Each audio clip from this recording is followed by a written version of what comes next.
The movie begins in Africa, in a land called the Land of Pride. In the meantime, all the animals in the kingdom know that King Mufasa has fathered a son. They all go to King Mufasa to bless him, while Rafiki, the wise baboon, marks the newborn cub named Simba and presents him to all the animals because Simba will become the future king. All the animals celebrate and bow to the young prince, except for one animal, Scar, the lion who stays in his den and doesn't attend the celebration.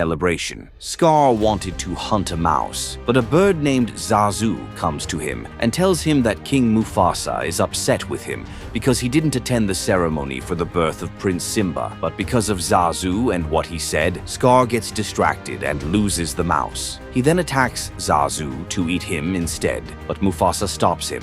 Zazu confronts Scar and asks why he didn't attend the celebration. Scar replies that he completely forgot about the party. From their conversation, we learn that Mufasa and Scar are brothers, but Scar wanted to be king. That's why he's bitter and doesn't love his brother, and he resents Simba because he will become the future king. Mufasa asks Scar why he's acting this way and challenges him. Scar says he will always lose to Mufasa, and Mufasa tells him that one day Simba will be king over him and the entire animal kingdom. Scar sarcastically says, "Long live the king," and leaves.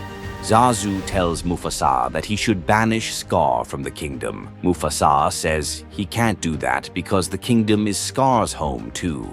After some time, Simba wakes up, excited because his father promised to take him on a tour of the kingdom. Simba is very excited, and Mufasa takes his son to a rock, showing him the entire kingdom and telling him that everything the light touches is part of their kingdom.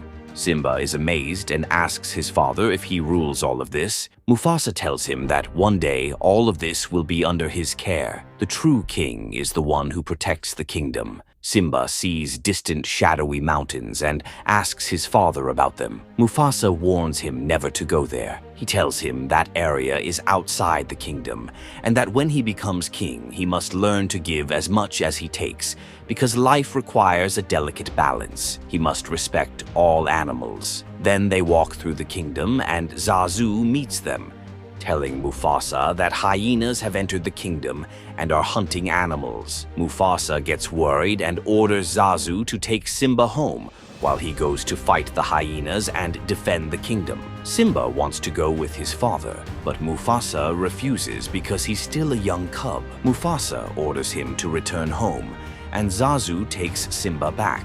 Simba is upset that he couldn't go with his father, but he sees a bug and starts playing with it, wanting to eat it. But Simba falls off the rocks and ends up in Scar's den. Scar sees him and tells him to go back to his den, saying he doesn't hang out with cubs. Simba says he's not just a cub, he's the future king of the Pride Lands. His father showed him the entire kingdom. Scar asks if his father showed him the dark area in the mountains. Simba says no, his father told him not to go there. Scar uses his cunning and tells Simba that his father is right because there's an elephant graveyard there. It's a dangerous place for a young cub, and only the bravest lions go there to prove their courage. Simba becomes curious and wants to see the elephant graveyard. Scar tells him the area is full of bones and swamps. He makes Simba promise not to go there and not to tell anyone that he told him about the place. Simba gets very excited to go see the elephant graveyard. He goes to a young lioness named Nala and tells her to come play with him. But Simba only says this in front of the older lions because, in reality, he wants to take Nala to explore. Zazu is with them to keep an eye on them. Simba tells Nala he heard about a wonderful place called the Elephant Graveyard, and Nala agrees to go with him. But there's one problem. They need to get rid of Zazu. Simba tells her not to worry. He'll handle it. Zazu says it's nice to see the future king with the future queen of the kingdom, and one day they'll be married. But Simba and Nala reject his words, saying they're just friends. Simba says he won't let anyone tell him how to live or what to do. He also won't let anyone choose who he marries, because that's not how kings behave. He continues to play with Zazu, and they run off together. They hide among the larger animals, and Zazu tells Simba he understands what he's trying to do. He wants to reach the shadowy mountains, and that can't happen. Simba says no one can tell him what to do, and they continue running. managing to escape Zazu's sight. Zazu decides to return to Mufasa to tell him what happened.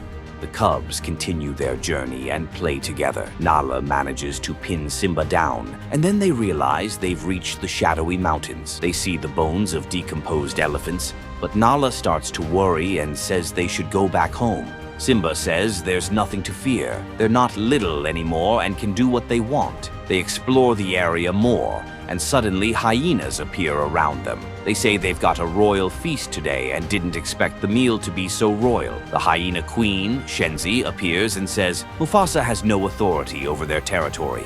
She can do whatever she wants in her area. Simba says she can't do anything to him because he's the future king. Shenzi laughs and says she'll show him. She threatens to eat him, and just as she's about to attack, Zazu arrives and scares them off. They made a big mistake by coming here, but if Shenzi eats them, it will start a war with Mufasa. Shenzi says hyenas and lions have been at war since the beginning of time. The hyenas attack, but the cubs manage to run and hide in a narrow cave. The hyenas try to catch them, but Simba and Nala keep running until they're surrounded by hyenas.